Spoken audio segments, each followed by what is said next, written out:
Assalamualaikum warahmatullahi wabarakatuh. Allahumma sholli ala sayyidina Muhammad wa ala ali sayyidina Muhammad. Amma ba'du. Hai sahabat beduk, kita berjumpa lagi pada kesempatan yang kedua ini. Saat ini kita akan membahas beberapa hal. Juga hal ini sering terjadi di bulan Ramadan. Kemarin saya ditanya oleh seorang teman, "Hai bro, bagaimana hukumnya orang yang sedang melakukan puasa tetapi seharian dia tidur terus?" Jadi habis subuh lalu tidur, sholat zuhur, tidur lagi, asar, tidur lagi sampai buka puasa. Itu bagaimana? Nah, di sini masalah tidur itu sebenarnya boleh, karena tidur itu merupakan sesuatu yang mubah, yang tidak ada larangannya. Tetapi masalahnya tidur yang berlebihan di waktu kita berpuasa ini bagaimana? Nah, sebelum kita jawab itu, kita runut dari awal.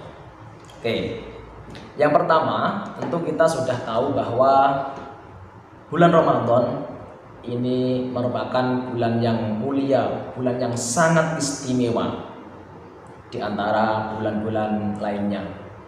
Yang pertama karena memang ada hadis Nabi yang Nabi bersabda, "Qad atakum Ramadhanu sayyidus syuhur."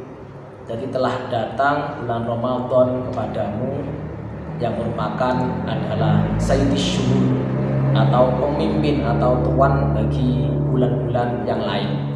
Itu sabda Nabi.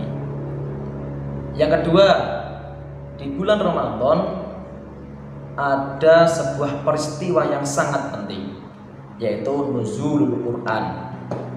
Jadi di bulan Ramadan, kenapa bulan Ramadan menjadi mulia? Salah satunya adalah karena Al-Quran diturunkan di bulan Ramadan. Yang selanjutnya, kalau kita merujuk ke historis atau sejarah Islam, di bulan Ramadan juga terjadi perang Badar. Itu juga sejarah awal bagi kemenangan umat Islam, ada perang Badar. Dan di bulan Ramadan juga ada Fathun Makkah, di mana Islam sudah mampu menguasai Makkah. Itu juga terjadi di bulan Ramadan.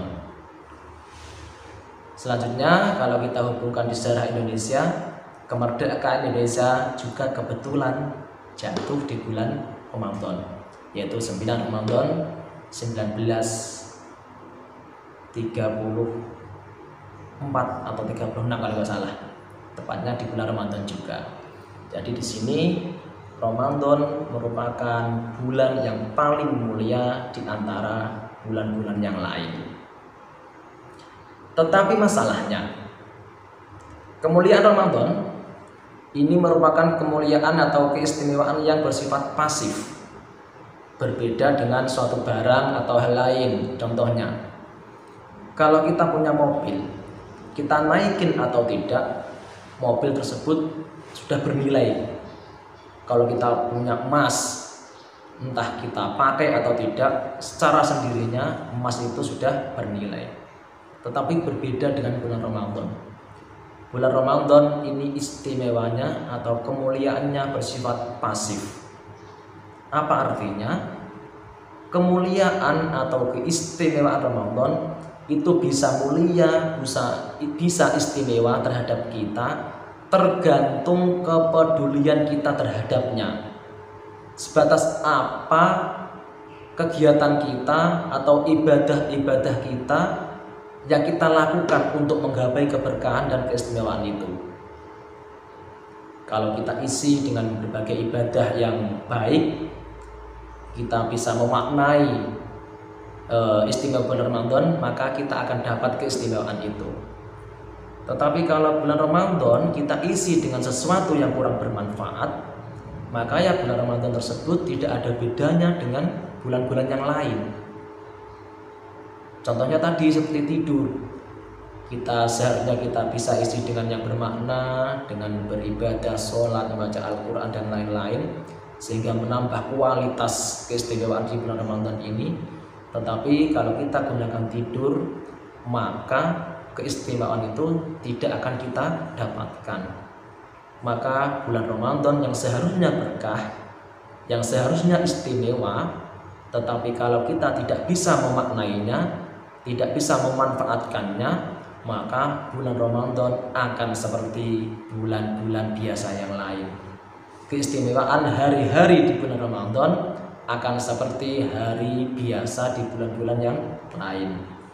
Jadi sekali lagi, keistimewaan Ramadan, kemuliaan Ramadan itu tergantung dari kepedulian kita, tergantung dari diri kita, sebatas mana kita mau maknai dan sebatas mana kita menghargai bulan Ramadan itu sendiri. Oke, sahabat beduk, kita lanjutkan pembahasan kita. Selain itu juga ada pertanyaan. Teman lain juga bertanya kepada saya. Tapi kan ada juga kata ulama atau hadis yang mengatakan bahwa tidurnya orang yang berpuasa adalah ibadah. Itu bagaimana hubungannya dengan yang tadi? Kita bahas juga. Yang pertama, esensi dari berpuasa adalah untuk melatih diri kita menahan hawa nafsu. Menahan hawa nafsu. Artinya apa?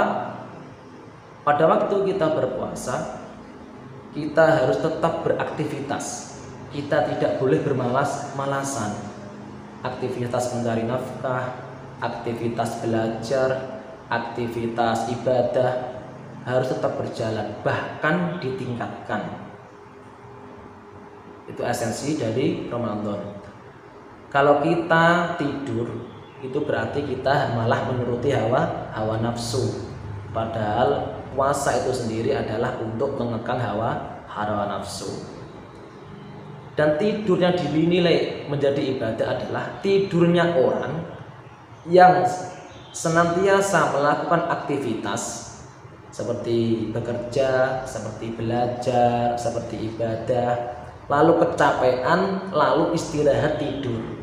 Ya, ini tidur inilah yang dinilai sebagai ibadah.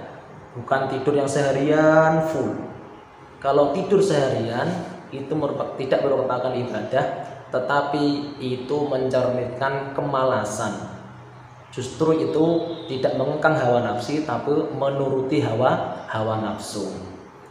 Jadi sekali lagi, tidur yang dinilai ibadah di dalam puasa adalah tidur yang sewajarnya, yang tidur yang disebabkan oleh rasa ingin istirahat karena melakukan berbagai aktivitas di bulan Ramadan. Capek melakukan ibadah, lalu istirahat tidur. Dan tidur inilah merupakan suatu ibadah. Halo sahabat beduk, itu tadi pembahasan kita pada kali ini. Semoga dalam melakukan puasa kita bisa tetap menjalankan aktivitas kita bisa meningkatkan ibadah kita, sehingga makna dari puasa yaitu untuk mengekang hawa nafsu dan meningkatkan ibadah dapat kita raih, dan nanti kita termasuk orang yang mendapat kemenangan. Allahumma amin. Assalamualaikum warahmatullahi wabarakatuh.